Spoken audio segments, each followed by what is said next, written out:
William Zapeda against Tevin Farmer on the undercard of the Chris Billum Smith versus Zurdo Ramirez unification fight. William Zapeda, he is the interim champion at the WBC.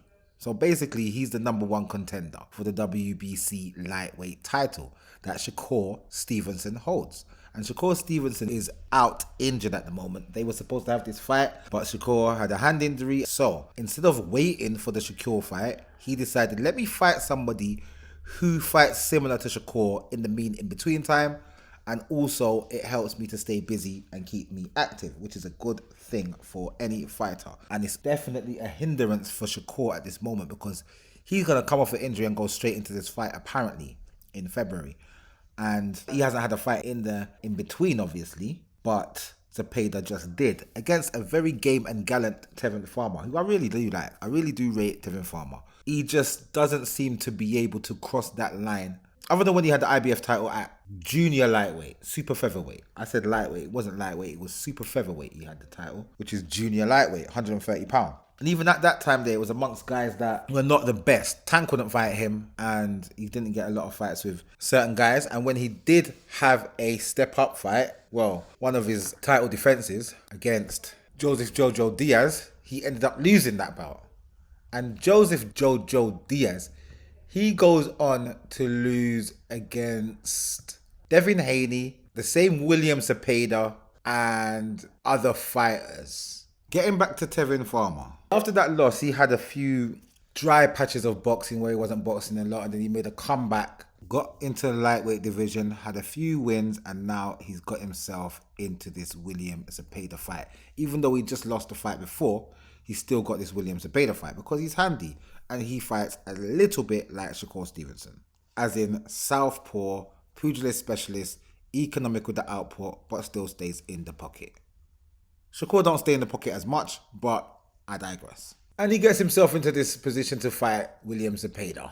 Shakur was supposed to fight William Zapeda, or they were making some noise about making that fight between Matchroom and Golden Boy. The fight never formulated, it never came to fruition. Shakur was supposed to have a fight on the undercard of Bivol versus Beterbiev. I'm not sure if it was William Zapeda he was supposed to fight. I think it was, I'm not 100% sure. In any case, he had a hand injury and he couldn't fight. So now he's coming back from injury. He's supposed to fight William Zapeda next. And William Zapeda has just shown that he can deal with a pugilist specialist type fighter who is economic with the output as well as stays in the pocket and does try to bring the fight. Because that's what Tevin Farmer did. He stayed in the pocket. He tried to bring the fight to Zapeda and he was having a bit of success, including the fourth round where he dropped Zapeda, which was the only knockdown in the fight. Personally, I think that Tevin should have got a draw in that fight, but the odds were stacked against him with it being a Golden Boy show and with Zapeda being a Golden Boy fighter and with him supposedly having to go on to have this fight with Shakur Stevenson next. I don't trust boxing and its officiating. I don't trust it. Things like this happen all the time and there's no point me kicking up a fuss and saying, oh, he got robbed and no, he should have had a draw. It's too involved in places where I'm not involved. And I just want to see the fights and I want to see man get knocked out. More time, it's better just to knock man out so that it doesn't have to go to the scorecards. But this is what happened. And I feel that Tevin Farmer was kind of hard done by with it being a loss. I really do believe that it was a draw. I don't think Tevin Farmer particularly won, but there could be an argument that he did win. But for me, I don't think he won, but I don't think he lost. And in that instance, it's more than likely always going to go to the house fighter, who is Zapeda at the time. What do I think about Zapeda versus Shakur Stevenson? I think that's going to be a very good fight. And in all the time I've watched Shakur's fights ever since he's turned pro, and I've never seen him in there with a pressure fighter. So he's been a boxer puncher or pure boxer like himself. He's never been in there with a pressure fighter. A guy that throws 155 million punches per round and keeps on going. Tevin Farmer was very adamant about the fact that there was no VADA testing for him and Zapeda in this fight. Even though they tested other fighters on the card, they didn't have any VADA testing. For the title fight, he's going to definitely have to have VADA testing. And I thought that being the interim WBC champion would make him have to have VADA testing. But at the same time, there was no VADA testing. So make of that what you will. At the same time, I'm not sure if we can trust all of this stuff that comes out in boxing. Too many guys are on these performance enhancing drugs for me to say, oh no, Zapeda's definitely not taking it. He's never been found guilty of taking it. They've never found it in his system. There's never been no reports of it being found in his system. I've never had any word that Zapeda's been taking VADA testing anyway. So that's something to think about.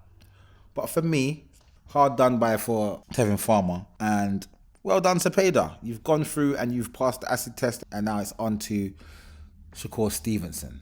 For me, Shakur Stevenson, being out of boxing for all this time, he hasn't fought since July. And he isn't going to fight until the earliest February. And in that time, William Zapeda has fought twice. So he also fought in July, and now he's fought again in November. That's not a good thing for Shakur, but Shakur says that he's levels above this guy. He doesn't need a tune-up, coming off a hand injury, which I don't believe is true. I believe he should always test it out against a lesser opponent. But he's talking about, I don't need no tune-up fight. So he's going to go straight into this fight if they can make the fight straight away.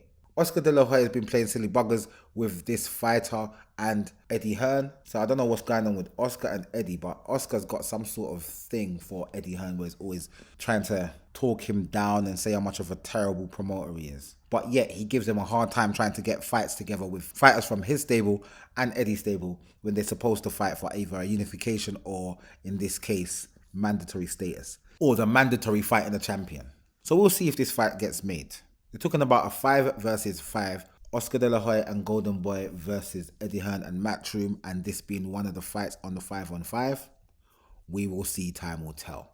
But as for now, well done to William Zapeda for coming through this fight, and unlucky to Tevin Farmer.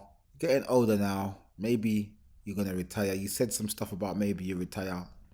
I don't know if you should or you shouldn't. That's obviously up to you. But if you do fight again, I'll definitely be watching, because I've always been a little fan of Tevin Farmer and his fighting ability. So that's it for this video, and I'll see you in the next one.